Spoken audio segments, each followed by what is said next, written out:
Hey, what's going on, guys? Just gonna do an impressions video on the Manix 2 with the Tan G10 and M4 blade steel. I've decided against using this knife, and it's actually been officially traded. Um, but just wanted to go over what my thoughts and opinions are on the knife. First off, my overall opinion on it is that it is a tank of a knife, and it is excellent overall. There really is no reason why someone would not want one of these, uh, unless you're very picky like myself. Just right off the bat, this is a larger knife. I'll put this out real quick. Let's see, get it in comparison with the Sage here. So you can see that the Manix 2 is quite a bit larger than my typical EDC.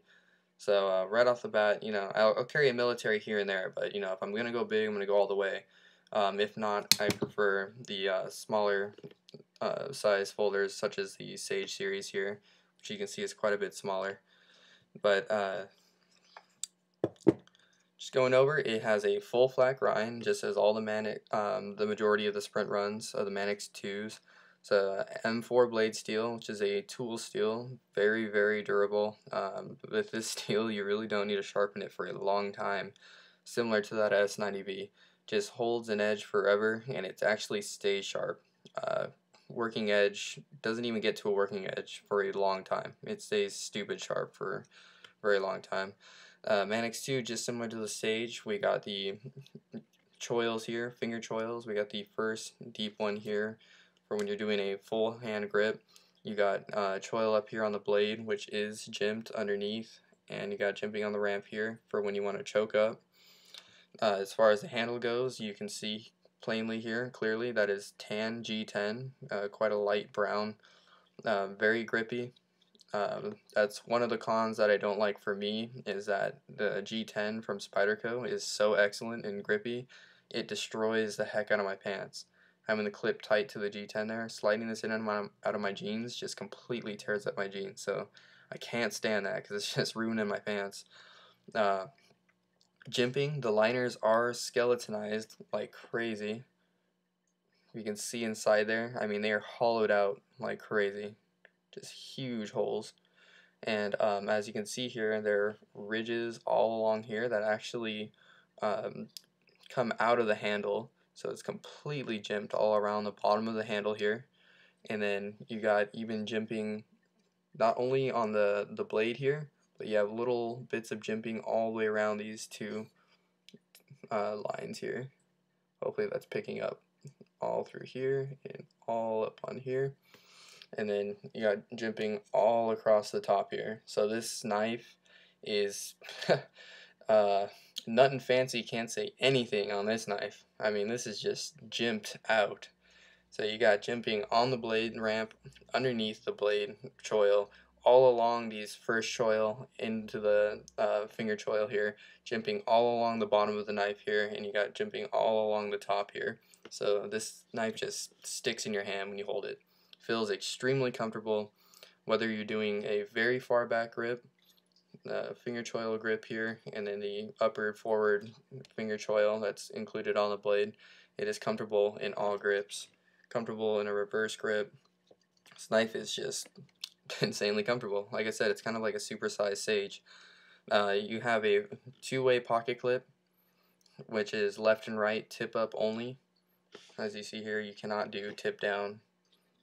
It is Torx construction. There's 3 Torx screws holding this knife together.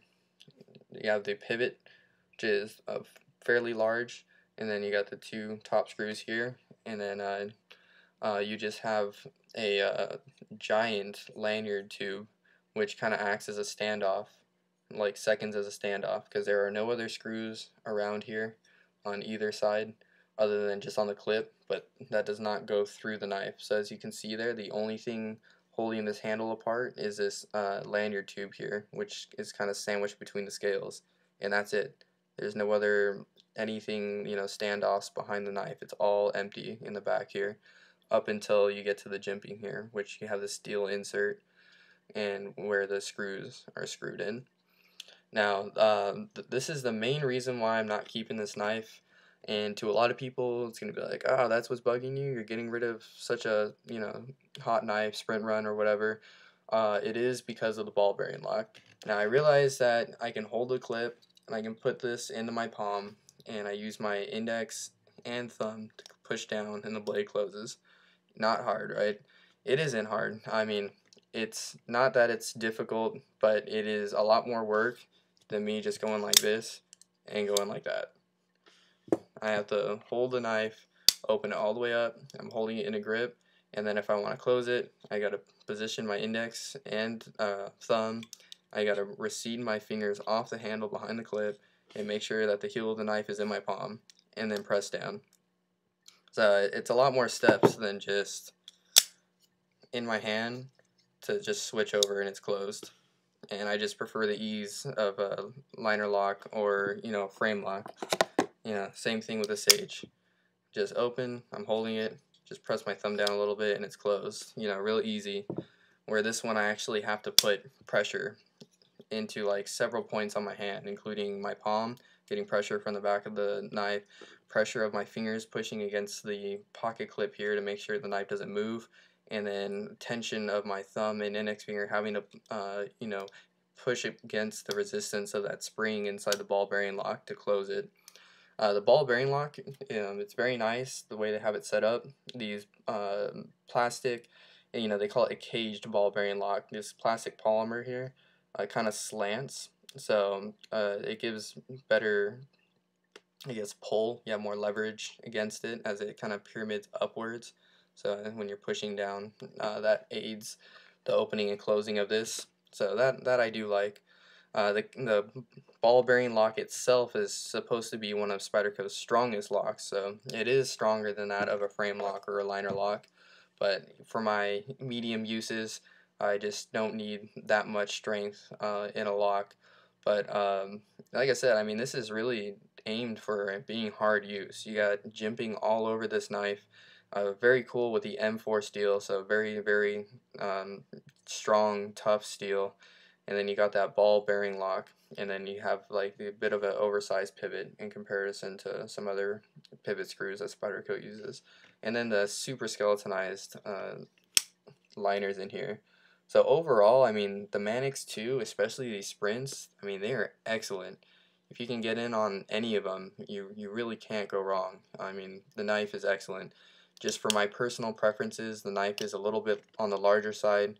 G10 destroys my jeans, and that ball bearing lock is just, like I said, it's not hard, but it's just way more work than I have to do with a Reeve integral lock or a liner lock.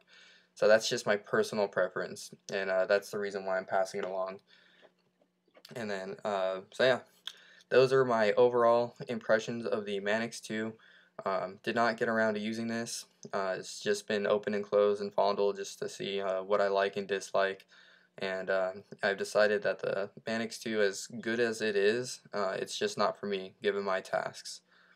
Alright guys, thanks for staying tuned, and we'll see you in the next video.